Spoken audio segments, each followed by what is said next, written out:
நீங்கள் கிங் மேக்கரா? அதிர்ச்சியுடன் பார்த்த விஜய். தாவேக்கு தலைவரின் முதல் பேட்டி. இது குறித்து விரிவாக பார்க்கலாம் இந்த செய்திகள்.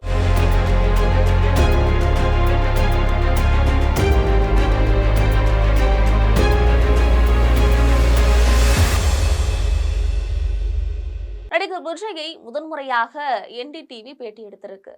இந்த பேட்டி அளிப்பதிலும் நடிகர் விஜய் ஒரு புரட்சி செஞ்சிருக்காரு. இதுல காமெடி என்னவென்றால் அது ஆஃப் கேமரா பேட்டியா. உலகத்திலேயே ஆஃப் கேமராவுல பேட்டி கொடுத்த ஒரே தலைவர் விஜய் தான் என்கிறார்கள். முதல்வர், எதிர்க்கட்சி தலைவர்கள் எல்லாம் நேரில் வந்து மக்களோடு ஆளுமைகள் முன்னாடி அமர்ந்து பேட்டி கொடுக்க, இவரு என்டிடிவி டீமை வீட்டுக்கு வரவழைத்து சத்தமில்லாமல் ஆஃப் கேமரா பேட்டி கொடுத்திருக்காரு.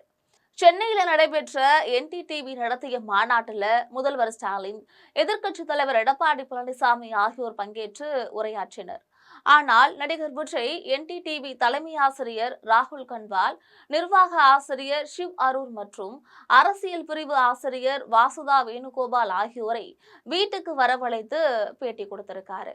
தன்னுடைய பேட்டியின் போது நடிகர் விஜய் கரூர் சம்பவம் குறித்து கூறுகையில, கரூர் சம்பவம் எனக்கு மிகுந்த மனவேதனை தந்தது. இப்படி நடக்கும் என்று ஒருபோதும் நான் நினைக்கவில்லை. மிகுந்த மனவேதனை அடைந்ததாக கூறியிருக்காரு. அடுத்ததாக, ஊடகங்களுடன் நீங்கள் பேசுவதே இல்லை, இப்போது மட்டும் எங்களுக்கு பேட்டியளிக்க முன்வந்தது ஏன் அப்படின்னு கேள்வி எழுப்பியிருக்காங்க. இந்த கேள்விக்கு பதில் சொன்ன விஜய், அரசியல்தான் என்னுடைய எதிர்காலம். நான் என்ன செய்ய வேண்டும் என்பதில் உறுதியாக நிற்பவன். நான் நிச்சயமற்றவன் இல்லை. நான் எடுக்கக்கூடிய முடிவில் உறுதியாக நிற்பவன்.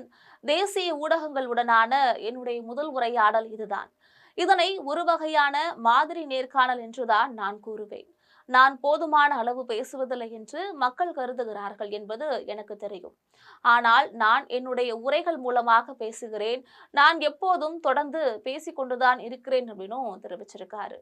நீங்கள் ஒரு கிங் மேக்கரா என்ற கேள்வி விஜயிடம் முன்வைக்கப்பட்ட போது கேள்வி கேட்டவரை ஒருவித அதிர்ச்சியோட பார்த்திருக்காரு விஜய்.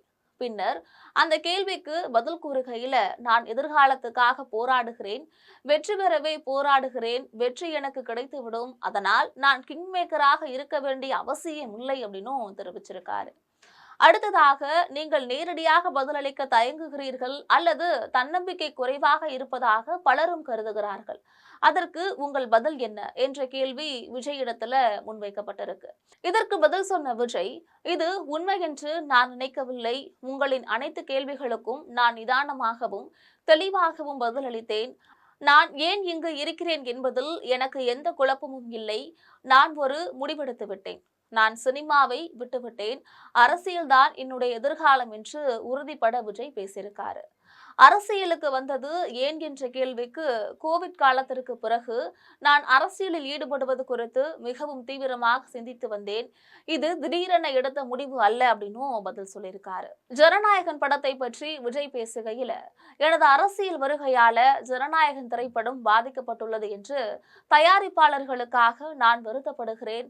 அரசியலுக்குள் வந்துள்ளதால் என்னுடைய படங்கள் பாதிக்கப்படலாம் என்பதை நான் எதிர்பார்த்தேன். அதற்காக மனதளவிலும் தயாராக இருந்தேன் என்று விஜய் தெரிவிச்சிருக்காரு. அரசியல்ல உங்கள் ரோல் மாடலாக யாரை கூறுவீர்கள் என்கின்ற கேள்விக்கு, எம்ஜிஆர் மற்றும் ஜெயலலிதா ஆகியோர் எனக்கு பிடித்த தலைவர்கள் என்று விஜய் ஓபனாகவே சொல்லியிருக்காரு. மொத்தத்தில் நடிகர் விஜய் தன்னுடைய ரசிகர்களை கட்சி தொண்டர்களாக மாற்றியது வெற்றியை மட்டுமே குறிக்கோளாக கொண்டது. விஜய் நீண்ட கால அரசியலில் ஈடுபடவே ஆசைப்படுகிறார். இந்த தேர்தலுடன் இவரின் அரசியல் வாழ்க்கை முடிந்துவிடப் போவதில்லை. பல ஆண்டு காலமாக நடிப்பு துறையில் இருந்துள்ளார். நீண்ட காலமாகவே தன்னை அரசியலுக்கும் தயார் செய்து வந்திருக்காரு. தங்கள் கட்சிக்கு விசில் சின்னம் ஒதுக்கப்பட்டதே எங்கள் வெற்றிக்கு கடவுள் அனுகிரகம் இருப்பதை காட்டுவதாக நடிகர் விஜய் கருதுவதாகவும் என்டிடிவி முடிவுரையாக எழுதியிருக்காங்க.